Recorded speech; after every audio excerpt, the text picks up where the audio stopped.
Assalamualaikum warahmatullahi wabarakatuh. Selamat pagi Ananda Soleh Soleha. Bagaimana kabarnya hari ini?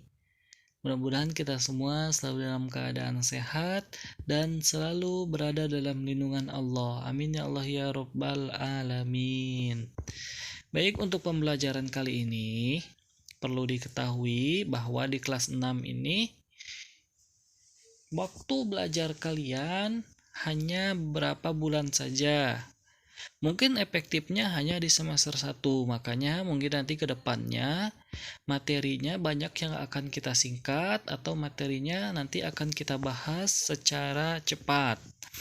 Nah, untuk di pelajaran 1 ini, materi pokoknya yaitu membaca Al-Quran, khususnya memahami makna Al-Quran surah Al-Kafirun, surah Al-Ma'idah, dan surah Al-Hujurat. Baik, memasuki materi yang pertama yaitu memahami Al-Quran surah Al-Kafirun. Perlu diketahui bahwa surah Al-Kafirun ini turun sebagai tanggapan atas kehadiran beberapa tokoh kaum musyrik Mekah kepada Rasulullah. Mereka menawarkan kompromi, mereka berdiskusi, mereka mengajak untuk bekerja sama menyangkut pelaksanaan tuntunan ibadah agama atau kepercayaan. Jadi mereka menyebutkan bahwa kami menyembah Tuhanmu wahai Muhammad setahun saja, dan kamu juga menyembah Tuhan kami setahun. Nah, jika agamamu benar, kami akan memperoleh keuntungan atau pahala karena kami juga menyembah Tuhanmu. Dan jika agama kami benar, kamu juga memperoleh keuntungan karena kamu menyembah Tuhan kami. Nah, begitulah kurang lebih usul atau kompromi yang disampaikan oleh mereka.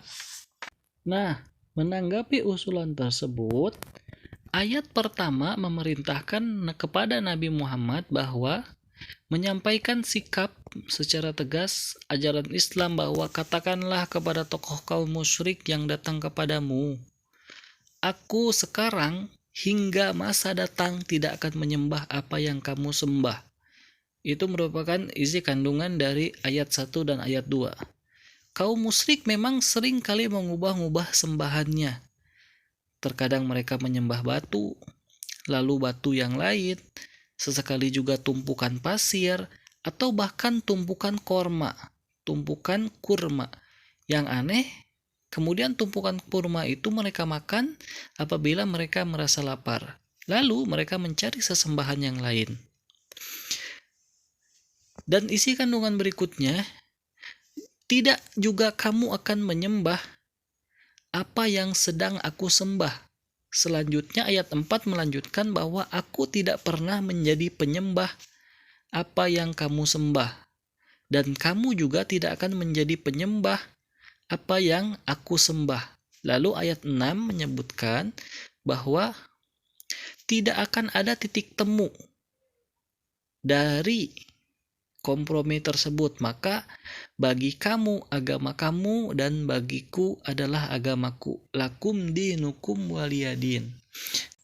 Di antara pelajaran yang dapat diambil dari isi kandungan surah Al-Kafirun ayat 1 sampai 6 yaitu seseorang harus konsisten, harus berpegang teguh pada keyakinan keagamaannya dan tidak diperbenankan mengubah, menambah atau mengurangi praktik-praktik ibadah secara ritual yang diterima dari Nabi Shallallahu Alaihi Wasallam. Dan Islam adalah Islam, sedangkan kekufuran adalah kekufuran. Tidak dapat disatukan dua hal tersebut. Berikutnya untuk isi kandungan Al-Quran surah Al-Ma'idah ayat 2 dan ayat 3. Di antaranya yang pertama, ketika melakukan ibadah haji, kita dilarang untuk melakukan hal-hal seperti berburu, menyembelih hewan, mencabut pepohonan, dan melakukan peperangan. Nah, hal tersebut di atas boleh dilakukan ketika kita telah selesai melaksanakan ibadah haji dan telah keluar dari tanah haram atau dari Mekah, Masjidil Haram. Lalu Allah memerintahkan hamba-hambanya yang mukmin agar tolong menolong dalam kebaikan. Akan tetapi Allah melarang mereka untuk tolong menolong dalam perbuatan dosa. Allah juga mengingatkan kepada kita jika azab yang sangat pedih bagi orang yang tidak mau bertakwa kepadanya. Dan Allah menjelaskan bahwa keharaman terhadap jenis makanan-makanan berikut ini. Di antaranya yang pertama bangkai, yaitu hewan yang sudah mati tanpa melalui penyembelihan. Bangkai diharamkan karena berbahaya bagi kesehatan. Lalu yang berikutnya adalah darah. Di samping membawa vitamin, hormon, oksigen, dan zat-zat lainnya, darah juga membawa berbagai racun dan produk limbah yang perlu dikeluarkan dari tubuh. Oleh karena itu, darah berbahaya bagi tubuh jika dikonsumsi. Nah, yang selanjutnya yang ketiga adalah daging babi. Semua anggota tubuh babi itu haram. Daging babi diharamkan karena babi termasuk hewan yang kotor. Nah, yang keempat yaitu daging hewan yang disembelih atas nama selain Allah. Maksudnya, daging hewan yang disembelih atas nama selain Allah adalah daging hewan yang disembelih untuk persembahan atau berhala.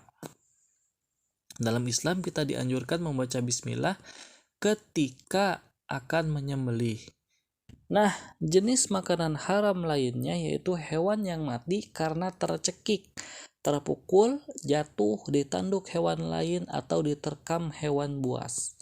Namun, hewan-hewan ini masih bisa halal ketika sebelum matinya masih sempat untuk disembelih. Tentunya disembelih dengan cara menyebutkan nama Allah. Dan isi kandungan lain yang terdapat dalam surah Al-Maidah yaitu Allah melarang untuk mengundi nasib seperti berjudi atau taruhan. Taruhan dalam bentuk apapun hukumnya haram. Kemudian isi kandungan yang terakhir, Allah mengatakan bahwa agama yang paling sempurna dan diridhoi oleh Allah hanyalah agama Islam. Dan umat Islam tidak lagi membutuhkan agama selain Islam. Umat Islam juga tidak membutuhkan Nabi selain diutusnya Nabi Muhammad. Oleh karena itu, Allah menjadikan Nabi Muhammad sebagai penutup para nabi. Dan yang ketiga atau yang terakhir, isi kandungan surah Al-Hujurat ayat 12 dan 13. Isi kandungannya diantara lain, yang pertama, Allah menjadikan tentang prasangka baik. Orang-orang yang beriman diperintah untuk menjauhi sifat selalu berprasangka buruk, karena prasangka buruk adalah perbuatan dosa. Allah juga menerangkan bahwa keharusan manusia untuk menjadi makhluk sosial, yaitu makhluk yang saling membutuhkan satu dengan yang lain. Allah menjelaskan kepada manusia untuk mengenal satu sama lain, yakni laki-laki, perempuan, suku subangsa, dan lain sebagainya. Jika sudah saling mengenal, maka akan tercipta suatu hubungan sosial yang seimbang dan harmonis.